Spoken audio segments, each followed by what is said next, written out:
When confronted with the accusations, he didn't shout. He didn't deny. He listened. He lowered his head. And then, like a floodgate opening, he confessed. Some historians say he was tortured, his body broken before his mind gave in. Others believe he confessed of his own will, desperate to unburden himself before the end. But what's clear is that his confession wasn't vague. It wasn't mumbled. It was vivid, precise, disturbing. He described how he lured the children, how he chose them. He told the court how he would watch them as they begged for mercy, how their fear made his chest swell, how he felt like a god. And then he smiled, not a grin, not a smirk, a full, warm smile, as if reliving it brought him peace. He said their screams were beautiful, that death was the only time a soul told the truth. The courtroom was silent. Then someone screamed, not him. A woman in the gallery fainted. Several did. Even the judges were seen wiping tears from their eyes. The trial moved quickly. Both secular and ecclesiastical courts, church and crown, found him guilty, not just of murder, but of heresy, sodomy, black magic, of trying to summon demons with blood. The punishment was death. But not just any death. The people wanted spectacle. They wanted fire. On the morning of October 26, 1440, Gilles de Rais was marched through the streets of Nantes.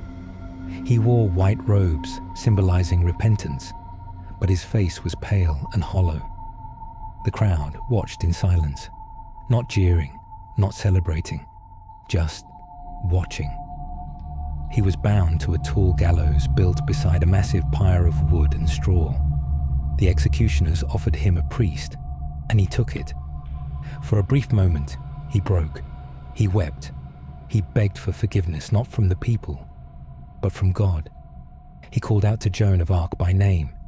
He said her death had broken something in him, that when she burned, his soul burned with her, and what was left behind wasn't human.